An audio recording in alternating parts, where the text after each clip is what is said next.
नमस्कार, बहुत बहुत स्वागत है आप सभी का आपके अपने शो करियर टॉक्स में, जिस शो में हम हर बार बात करते हैं अलग अलग करियर अपॉर्चुनिटीज़ की।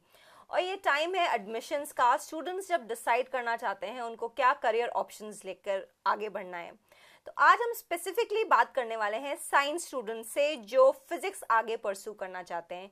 इसी विषय में आगे डिस्कस करने के लिए हमारे साथ मौजूद हैं एक्सपर्ट फिजिक्स में डॉक्टर उमेश कुमार सिंह जी। सर, बहुत बहुत स्वागत है आपका हमारे बयानी स्टूडियो में। नमस्कार सर। Thank you. सर, सबसे पहले जो क्वेश्चन मैं पूछना चाहूँगी, स्टूडेंट्स के माइंड में ये कॉन्फ्लिक्ट रहता है कि वो साइंस स्टूडेंट हैं और उन्हें आगे फिजिक्स पढ़ना है। तो कौन से स्टूडेंट्स हैं जो आगे फिजिक्स पढ़ सकते हैं और उसके लिए क्या एलिजिबिलिटी है? मैम, 10+2 करने के बाद बच्चे बायो ग्रुप और पीसीएम ग्रुप के होते हैं। तो बायो ग्रुप के बच्चे फिजिक्स नहीं पढ़ सकते हैं। केवल पीसीएम ग्रुप का बच्चा आगे फिजिक्स को परस्यू कर सकता है। वो बीएससी इन फिजिक्स कर सकता है, जिसमें उसको फिजिक्स, केमिस्ट्री, मैथ पेपर लेने पड़ेंगे। मतलब जो बायो ग्रुप के स्टूडेंट्स हैं जो बायोलॉजी पढ़ रहे हैं वो आगे फिजिक्स नहीं पढ़ सकते हैं, ऑब्वियस सी बात है।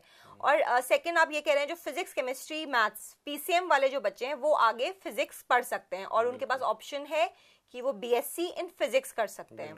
तो सर, इस बीएससी फिजिक्स में करने के लिए, एनरोल करने के लिए क्या प्रोसेस है? मैम, इसकी एलिजिबिलिटी क्राइटेरिया है कि बच्चा 10+2 में मिनिमम 45% से अगर पास आउट है तो वो बीएससी में एडमिशन ले सकता है और वो अपनी आगे स्टडी परस्यू कर सकता है। तो बीएससी फिजिक्स में एनरोल करने के लिए एटलीस्ट 45% 10+2 में होने चाहिए और वो पीसीएम फील्ड से ही होना आवश्यक है उनका। तो अब वो बीएससी फिजिक्स अब उन्होंने एनरोल करा, दैट इज एक ये यूजी कोर्स है, अंडर ग्रेजुएट कोर्स है। तो इसके बाद क्या करियर अपॉर्चुनिटीज, क्योंकि बच्चे सबसे पहले कोर्स में एनरोल करना चाहते हैं, उनको आगे अपने फ्यूचर प्रोस्पेक्ट्स वो जानना चाहते हैं। तो बीएससी फिजिक्स करने के बाद उनके पास क्या क्या ऑप्शंस हैं आगे? मैम, बीएससी फिजिक्स के बाद बहुत सारे ऑप्शंस होते हैं। अब डिसाइड करना है स्टूडेंट को वो क्या करना चाहता है। वो प्राइवेट सेक्टर में जाना चाहता है या गवर्नमेंट सेक्टर में जाना चाहता है। अगर वो प्राइवेट सेक्टर में जाना चाहता है तो प्राइवेट सेक्टर में बहुत सारे, जैसे फिजिक्स से वो बीएससी कर रखा है जिसमें उसने पेपर रखा था फिजिक्स, केमिस्ट्री, मैथ, या वो पेपर रख सकता है फिजिक्स, केमिस्ट्री, कंप्यूटर। तो इनमें वो क्या कर सकता है कि वो उस पर्टिकुलर लाइन में अपना, जैसे कि टीचिंग में चला गया तो बीएससी बीएड कर लिया। वो प्राइवेट में जा रहा है तो गवर्नमेंट में चला गया और प्राइवेट दोनों में जा सकता है कि प्राइवेट टीचिंग कर सकता है, गवर्नमेंट टीचिंग कर सकता है। तो प्राइवेट और गवर्नमेंट में क्या करियर ऑप्शंस हैं? अगर वो प्राइवेट में, जैसे आपने टीचिंग एक एग्जांपल दिया, टीचिंग में जा सकता है और वो ग्रेजुएशन के बाद भी बीएड वगैरह करके। अगर प्राइवेट में क्या जॉब ऑप्शंस हैं और गवर्नमेंट में क्या जॉब ऑप्शंस हैं, और सैलरी पैकेजेस इसमें कैसे होते हैं? मैडम, सैलरी पैकेजेस ऐसे आफ्टर बीएससी एवरेज है, लेकिन बच्चा अगर बीएससी के बाद पीजी करता है, एमएससी इन फिजिक्स करता है, मतलब अंडर ग्रेजुएट के साथ अगर वो पोस्ट ग्रेजुएट भी फिजिक्स में आगे कर लें तो आप कहते हैं कि सैलरी पैकेजेस बेटर एनहांस हो जाएंगे। यस। और ग्रेजुएशन लेवल में प्राइवेट में क्या जॉब अपॉर्चुनिटीज हैं और गवर्नमेंट में क्या जॉब अपॉर्चुनिटीज हैं? ग्रेजुएशन लेवल में प्राइवेट में बहुत सारे कंपनीज होती हैं जो आईटी सेक्टर्स की होती है और क्या नाम है मार्केटिंग्स की होती हैं, तो उसमें जा सकते हैं। एक्चुअली इसमें सबसे ज्यादा बीएससी के बाद गवर्नमेंट में अपॉर्चुनिटी ज्यादा है, प्राइवेट गवर्नमेंट में ज्यादा अपॉर्चुनिटीज हैं। जैसे वो डीआरडीओ में जा सकता है, डीआरडीओ में टेक्नीशियन का पोस्ट निकलते हैं। वो क्या नाम है डीडी भारती में जा सकता है, वहाँ टेक्नीशियन के पोस्ट निकलते हैं। तो सर, मैं क्वेश्चन पूछना चाहूंगी, बहुत सारे स्टूडेंट्स ये क्वेश्चन पुट अप कर रहे हैं कि हमने फिजिक्स में करा है, तो कौन से कॉम्पिटिटिव एग्जाम्स हैं जो पर्टिकुलरली वो लोग दे सकते हैं जिनमें ये फिर आगे ऑब्वियसली करियर अपॉर्चुनिटीज आगे निकल उनके लिए बहुत सारे हैं। जैसे एग्जांपल आपको देता हूँ, ओएनजीसी है, आपका डीआरडीओ है, डीडी भारती, जैसा मैंने बोला।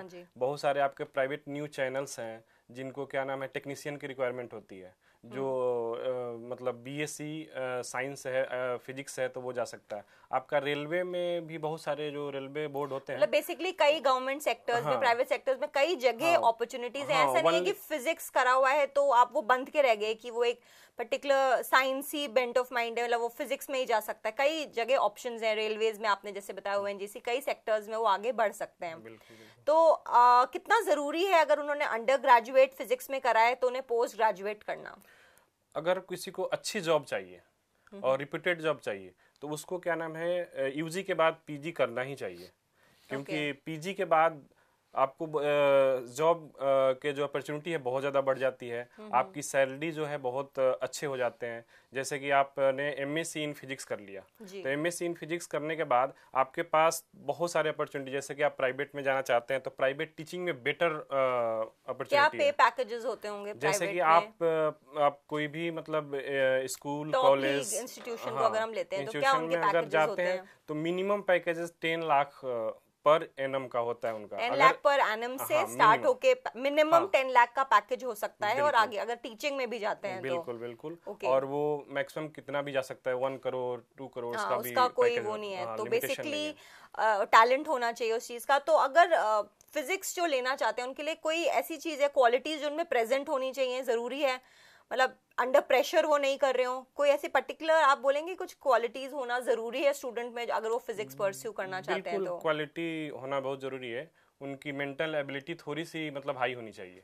उसके लिए हम लोग मतलब ये कहते हैं कि साइंस अगर कोई बच्चा पढ़ रहा है तो उसकी लॉजिकल एबिलिटी काफ़ी अच्छा होना चाहिए, क्योंकि साइंस जो है आप लॉजिकली नहीं पढ़ते हैं तो फिर आप पढ़ नहीं पाएंगे, आपको समझ में नहीं आएगा क्या हो रहा है। अच्छा, जैसा कि आपको एक एग्जांपल देता हूँ, आपने मूवी देखा होगा तारे जमीन पे, बिल्कुल, उसमें एक छोटा सा बच्चा है जिसको पेंटिंग पसंद है, लेकिन घर वाले पेंटिंग नहीं करने देते हैं, ठीक है, लेकिन जब वो पेंटिंग करता है तो लाइफ में बहुत अच्छा करता है, उसमें आगे एक्सेल कर सकता है। तो वैसे ही आपका जो माइंड है अगर लॉजिकल है तो वो चीजों को अच्छे से अंडरस्टैंड करेगा। और हमारे फिजिक्स में तो बहुत सारी जो प्रैक्टिकल लाइफ में नेचर है, फिजिक्स तो नेचर में बहुत सब कुछ ही फिजिक्स, मतलब फिजिक्स से डरने की जरूरत नहीं है। फिजिक्स को जो हवा बना के रखा हुआ है वो जरूरी नहीं है, बिकॉज फिजिक्स ही लाइफ, चारों तरफ हम देखेंगे कार चल रही है, लोग चल रहे हैं, सबसे न्यूटन ने डिस्कवर किया एप्पल नीचे गिरा, वो सब फिजिक्स है। तो फिजिक्स इज लाइफ। तो मेरे ख्याल से डरने की जरूरत नहीं है स्टूडेंट्स को, आप ऐसा कहना चाह रहे हैं, डरने की जरूरत नहीं है, एम्ब्रेस करने की जरूरत है फिजिक्स को। इंटरेस्टिंग फील्ड है, बहुत स्कोप है, सैलरी पैकेजेस भी अच्छे हैं। सर लास्ट में कुछ आप बोलना चाहेंगे जो स्टूडेंट्स आगे परस्यू करना चाहते हैं फिजिक्स को? बिल्कुल, मेरा मैसेज है सभी साइंस स्टूडेंट से कि अगर आप बीएससी के बाद एमएससी में फिजिक्स करना चाहते हैं और लाइफ में कुछ बहुत अच्छा करना चाहते हैं तो आप रिसर्च कैरियर ऑप्ट कीजिए और आप फिजिक्स को लॉजिकली डरिए नहीं। आपको एक और बात बता देता हूँ कि फिजिक्स के लिए जो आप डरते हैं कि मतलब मैं हिंदी मीडियम से था तो मुझे कम समझ में आया, इंग्लिश मीडियम से नहीं था। अच्छा, इसमें ऐसा कुछ है, इंग्लिश हिंदी का कोई प्रॉब्लम नहीं है, कोई प्रॉब्लम नहीं है, कोई प्रॉब्लम नहीं है। जैसे हमारे लैंग्वेज को अच्छा करने के लिए प्रोनाउंसिएशन अच्छे से आना जरूरी होता है, उसी तरह से अगर आपको फिजिक्स अच्छे से समझना है तो आपको मैथ अच्छे से आनी चाहिए। अगर मैथ्स अगर जरूरी है, अगर आपके पास मैथ्स का बैकअप है तो फिजिक्स आप और भी अच्छे से कर पाएंगे। इंग्लिश और हिंदी का बैरियर नहीं है इसमें, बुक्स हमारे पास अवेलेबल होती ही हैं। तो सर जैसे आप बयानी ग्रुप ऑफ कॉलेजेस में हैं तो यहाँ पे अगर स्टूडेंट आते हैं एनरोल करने के लिए तो कुछ एडिशनल फैसिलिटीज, क्या क्या उनको फैसिलिटीज हम प्रोवाइड करते हैं इस कॉलेज में, वो आप बता सकते हैं? हमारे कॉलेज में तो एक सबसे बड़ी अच्छी बात है कि हम लोग के यहाँ जो लाइब्रेरी है बहुत अपडेटेड लाइब्रेरी है। अच्छा। हमारे लाइब्रेरी में सारे जितने भी फिजिक्स के बुक है सारे फॉरेन राइटर्स के बुक्स हैं। और हमारे यहाँ जो नोट्स हैं वो सारे अपडेटेड नोट्स रहते हैं, बच्चों को हम देते हैं। और डेली जो उनके क्लासेस होते हैं उनके डेली टेस्ट लेते हैं और जो पढ़ाते हैं हम लोग, पढ़ाने का थोड़ा सा तरीका हमारा अलग है, टेक्निक्स अलग है। और जहाँ तक हम लोग ये भी जानते हैं कि बुक्स के अलावा यहाँ की जो कॉम्पिटेंट फैकल्टीज है उन्होंने अपने थिंक टैंक्स बनाए हुए हैं। तो सारी नॉलेज कई ऑथर्स की बुक्स की आप लोग ने खुद अपना निचोड़ के बच्चे के लिए प्रेजेंट करा है थिंक टैंक्स के थ्रू। और साथ ही साथ आप वीडियोज वगैरह भी बना के बच्चों को और इजीली घर में बैठे अवेलेबल करवा देते हैं।